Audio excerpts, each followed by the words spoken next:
ਅਗਲੀ ਜਿਹੜੀ ਹਰਜੋਤ ਸਿੰਘ ਦੀ ਗੱਲ ਕਰਦੇ ਜਾਈਏ, ਸਰਕਾਰ ਫੈਡਰਲ ਸਰਕਾਰ ਇੱਕ ਵਾਰੀ ਫੇਰ ਸ਼ਟਡਾਊਨ ਹੋਣ ਦਾ ਖਤਰਾ ਮੰਡਰਾ ਰਿਹਾ ਆ। ਤੇ ਹਾਊਸ ਕਹਿੰਦੇ ਵੀ ਇਸ time stop gap funding measure ਉਸ ਨੂੰ ਕੰਸਿਡਰ ਕਰਨ ਜਾ ਰਹੀ ਆ।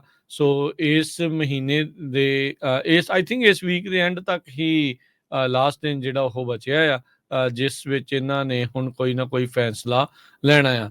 ਪਿਛਲੀ ਵਾਰੀ ਫੈਡਰਲ ਗਵਰਨਮੈਂਟ ਦੀ ਸ਼ਟਡਾਊਨ ਨੂੰ ਬਚਾਉਣ ਖਾਤਰ ਜਿਹੜਾ ਮੈਜਰ ਪਾਸ ਹੋਇਆ, ਜਿਸ ਦੇ ਵਿੱਚ ਇਵੈਂਚੁਅਲੀ ਡੈਮੋਕ੍ਰੇਟਸ ਨੇ ਵੀ ਸਾਥ ਦਿੱਤਾ ਸੀਗਾ, ਉਸ ਦੇ ਕਰਕੇ ਸਪੀਕਰ ਕੈਵਿਨ ਮਕਾਰਥੀ ਉਹਨਾਂ ਨੂੰ ਆਪਣੇ ਅਹੁਦੇ ਦਾ ਬਲਿਦਾਨ ਹੀ ਕਹਿ ਲਓ ਜਿਹੜਾ ਉਹ ਦੇਣਾ ਪਿਆ ਸੀ, ਉਹਨਾਂ ਨੂੰ ਲਾਂਭੇ ਕਰ ਦਿੱਤਾ ਸੀ ਉਹਨਾਂ ਦੇ ਸਾਥੀ ਹੀ ਰਿਪਬਲਿਕਨਸ ਨੇ ਮੈਟ ਗੇਟਸ ਦੇ ਦੁਆਰਾ। ਹੁਣ ਜਿਹੜੇ ਨਵੇਂ ਬਣੇ ਹਾਊਸ ਦੇ ਸਪੀਕਰ ਮਾਈਕ ਜੌਨਸਨ ਆ, ਉਹ ਬੜੀ ਮੁਸ਼ਕਲਾਂ ਦੇ ਨਾਲ ਬਣੇ ਆ।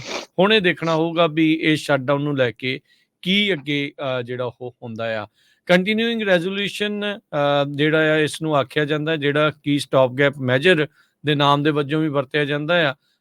ਉਹ ਕਹਿੰਦੇ ਵੀ ਕੁਛ ਆਰਜੀ ਤੌਰ ਦੇ ਉੱਤੇ ਜਿਹੜੀ ਸਰਕਾਰ ਦੀ ਫੰਡਿੰਗ ਆ ਉਸ ਨੂੰ ਕਰ ਦੇਵੇਗਾ। ਇਸ ਪ੍ਰੋਸੀਜਰ ਨੂੰ, ਇਸ ਕੰਟੀਨਿਊਇੰਗ ਰੈਜ਼ੋਲੂਸ਼ਨ ਨੂੰ ਹਾਊਸ ਦੇ ਸਦਨ ਦੇ ਵਿੱਚ ਜਿਹੜਾ ਜਲਦ ਕਹਿੰਦੇ ਰੱਖਿਆ ਜਾਊਗਾ।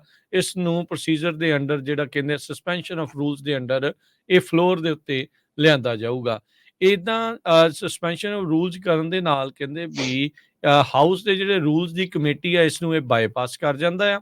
ਤੇ ਰਿਪਬਲਿਕਨਸ ਨੇ ਇਹ ਸਿਗਨਲ ਕੀਤਾ ਆ ਵੀ ਇਸ ਨੂੰ ਐਡਵਾਂਸ ਜਿਹੜਾ ਉਹ ਨਹੀਂ ਕਰਨਗੇ। ਸੋ ਹੁਣ ਦੇਖੋ ਕੀ ਇਸ ਦੇ ਵਿੱਚ ਬਣਦਾ ਆ। ਜਿਹੜਾ ਕੁਛ ਇੱਕ ਮੈਜਰ ਮੇਨ ਤੌਰ ਦੇ ਉੱਤੇ ਲਿਆਂਦਾ ਗਿਆ ਆ, ਉਸ ਦੀ ਵਿਰੋਧਤਾ ਜਿਹੜੀ ਫਰੀडम ਕਾਕਸ ਆ, ਮੈਟ ਗੇਟਸ ਤੇ ਜਿਹੜੀ ਟੇਲਰ ਗ੍ਰੀਨ ਆ, ਉਹਨਾਂ ਦੇ ਦੁਆਰਾ ਸਾਹਮਣੇ ਆਈ। ਉਹ ਕਹਿੰਦੇ ਵੀ ਇਹਦੇ ਵਿੱਚ ਕਿਸੇ ਵੀ ਤਰੀਕੇ ਦੀ ਫੰਡਿੰਗ ਦੀ ਕਟੌਤੀ ਨਹੀਂ ਆ, ਬਾਰਡਰ ਸਿਕਿਉਰਿਟੀ ਨੂੰ ਲੈ ਕੇ ਕੁਝ ਨਹੀਂ ਹੈਗਾ। ਸੋ ਉਸ ਮੈਜਰ ਦੇ ਵਿੱਚ ਡੈਮੋਕ੍ਰੇਟਸ ਕਹਿ ਰਹੇ ਆ ਵੀ ਭਾਈ ਅਸੀਂ ਸਾਥ ਜਿਹੜਾ ਉਹ ਦੇ ਸਕਦੇ ਆ।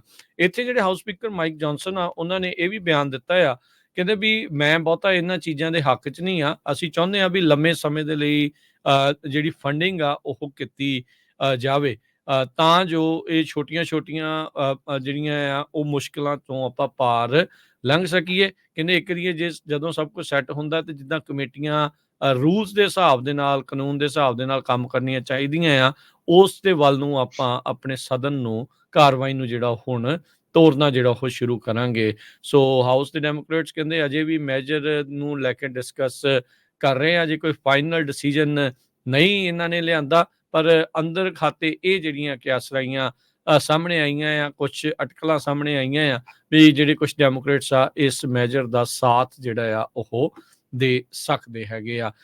ਜਿਹੜੇ ਮਾਈਕ ਜੌਨਸਨ ਆ, ਉਹਨਾਂ ਨੇ ਬੀਤੇ ਸ਼ਨੀਚਰਵਾਰ ਇਹ ਸਟਾਪ ਗੈਪ ਬਿੱਲ ਆ, ਇਸ ਨੂੰ ਪੇਸ਼ ਕੀਤਾ ਸੀਗਾ। ਕਹਿੰਦੇ ਵੀ ਇਹਦੇ ਨਾਲ 19 ਜਨਵਰੀ ਤੱਕ ਜਿਹੜੀਆਂ ਸਰਕਾਰੀ ਏਜੰਸੀਜ਼ ਆ ਉਹਨਾਂ ਨੂੰ ਫੰਡਿੰਗ ਜਿਹੜੀ ਉਹ ਮਿਲੂਗੀ, ਤੇ ਕੁਝ ਕੁ ਹੋਰ ਜਿਹੜੀਆਂ ਆ ਉਹ 2 ਫਰਵਰੀ ਤੱਕ ਕੰਮ ਕਰਦੀਆਂ ਰਹਿਣਗੀਆਂ। ਇਸ ਮੈਜਰ ਦੇ ਵਿੱਚ ਜਿਹੜੇ ਕੰਜ਼ਰਵੇਟਿਵਸ ਦੀ ਮੰਗ ਸੀਗੀ ਯੂਕਰੇਨ ਦੀ ਫੰਡਿੰਗ ਦੀ ਘੱਟ, ਇਜ਼ਰਾਈਲ ਨੂੰ ਲੈ ਕੇ ਜਾਂ ਸਦਰਨ ਬਾਰਡਰ ਨੂੰ ਲੈ ਕੇ, ਉਹ ਸਾਰਾ ਕੁਛ ਨਹੀਂ ਜਿਹੜਾ ਉਹ ਹੈਗਾ।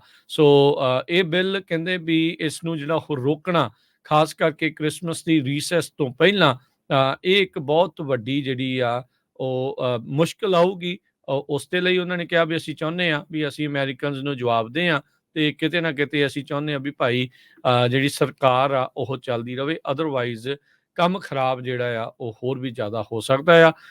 ਅਗਲੇ ਸਾਲ ਇਲੈਕਸ਼ਨ ਆ, ਇਹ ਦੂਜੇ ਮਹੀਨੇ ਦੇ ਵਿੱਚ ਇਹ ਲਗਾਤਾਰ ਜਿਹੜਾ ਉਹ ਰੌਲਾ ਫੈਡਰਲ ਸਰਕਾਰ ਦੇ ਬੰਦ ਹੋਣ ਦਾ, ਫੰਡਿੰਗ ਨੂੰ ਜਿਹੜਾ ਉਹ ਕੱਟ ਕਰਨ ਦਾ ਜਾਂ ਉਸ ਨੂੰ ਅਪਰੂਵ ਨਾ ਕਰਨ ਦਾ, ਉਸ ਨੂੰ ਪਾਸ ਨਾ ਕਰਨ ਦਾ, ਇਹ ਰੌਲਾ ਲਗਾਤਾਰ ਦੂਸਰੇ ਮਹੀਨੇ ਆਪਾਂ ਦੇਖ ਰਹੇ ਹਾਂ ਜੀ।